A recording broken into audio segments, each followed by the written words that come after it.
చేస్తాను, నార్మల్ కూడా హెల్ప్ చేస్తానండి. అంటే మనకు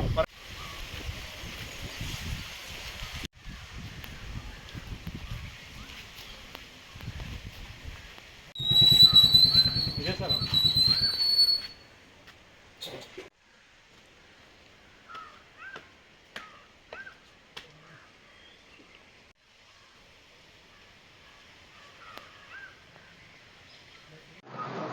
అందరికీ నమస్కారం. నా పేరు ఏడుకొండలు, మొగల్తూరు. గత 2 సంవత్సరాల కిందట ఒక బ్లైండ్ గ్రూప్ అని ఉండేది సార్, వాట్సాప్ గ్రూపు. ఆ వాట్సాప్ గ్రూప్లో ఒక అంధుడు పరిచయం అయ్యాడు. మేమేంటంటే బ్లైండ్స్ వాళ్ళందరం కలిపి మంచి సమాజాన్ని ఏర్పాటు చేయాలి, ఎవరికైనా కష్టపడి ఉద్యోగాలు సంపాదించుకోవాలనే ఉద్దేశంతో మేము ఉంటే, ఉమ్మడి వైజాగ్కి సంబంధించి నర్సీపట్నం మండలం ధర్మసాగరన్ అనే గ్రామానికి చెందినటువంటి పెట్ల సీను, సన్నాపు రాజుబాబు, తను కూడా అంధుడే.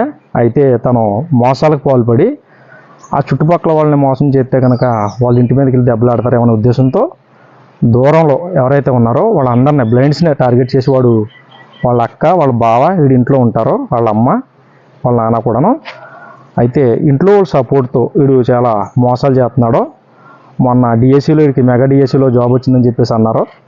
ఇది తక్షణం అక్కడ ఎస్పీ గారు, మన వెస్ట్ గోదావరి ఎస్పీ గారు, అక్కడ అనకాపల్లి ఎస్పీ గారు కూడా వెంటనే తక్షణం యాక్షన్ తీసుకుని ఈ డిఎస్సిలో కనుక ఈ జాబ్ వచ్చినట్లయితే కనుక వీడి మీద కఠినమైన చర్యలు తీసుకుని అవసరమైతే ఆ జాబ్ని తొలగించే విధంగా వీరు చర్యలు తీసుకోవాలి.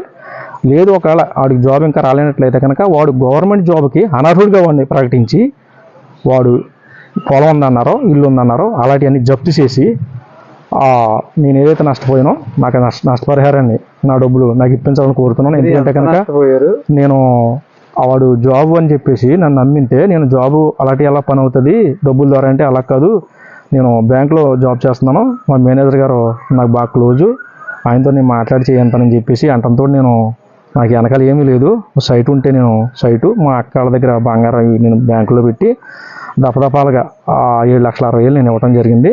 నేను ఇచ్చి మోసపోయాను. తర్వాత వాడిని అడిగితే నువ్వేం చేసుకుంటావో చేసుకొని చెప్పేసి చెప్పడం జరిగింది.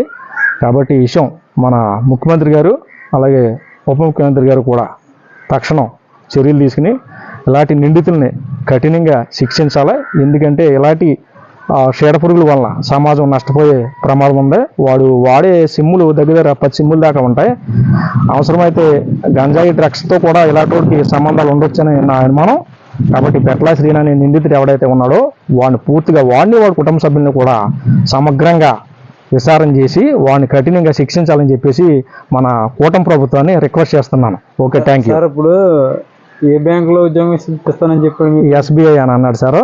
వాడు ఎస్బీఐలో జాబ్ చేస్తానని చెప్పేసి చాలామంది అమ్మాయిల దగ్గర కూడా, అంటే బ్యాంకు గోల్డ్ ఏలంపాటకు వచ్చేస్తుందని చెప్పేసి గణపారాన్ని ఒక అమ్మాయిని కూడా మోసం చేశాడు. పాపం అమ్మాయికి నాకు 4 లక్షల రూపాయలు బంగారం, నీకు 1,00,000 రూపాయలకి వస్తుందంటే పాపం అమ్మాయి 1,00,000 రూపాయలు వేసింది. అలాగే అంటే నేను ధైర్యంగా ముందుకు వచ్చి మన మొగల్తూరు పోలీస్ స్టేషన్లో కేసు పెట్టాను. అలాగే మరి పాపం బయటికి రాని వాళ్ళు చాలామంది ఉన్నారు. ఈ నిందితుడైతే మాత్రం బ్లైండ్ అనే ఒక అంధత్వ నసరాగా తీసుకుని వాడు చాలా చట్టవిరుద్ధమైనటువంటి చట్టాన్ని ఉల్లంఘించే చర్యలు చేపడుతున్నాడు. కాబట్టి చట్టం అందరికీ సమానమే కాబట్టి వాడిని కఠినంగా శిక్షించాలి. చాలామంది వాడి వల్ల నష్టపోయారు. మీరు ఏం చదువుకున్నారు? నేను బీఈడీ చేశాను సార్. బీఈడీ చేసి ప్రజెంట్ డిఎస్సి ప్రిపేర్ అవుతున్నాను సార్. నేను ఏంటంటే ఇలాంటి మోసగాళ్ళ వల్ల సమాజం నష్టపోతుంది కాబట్టి ఈ నిందితుని మాత్రం కఠినంగా శిక్షించాలి సార్.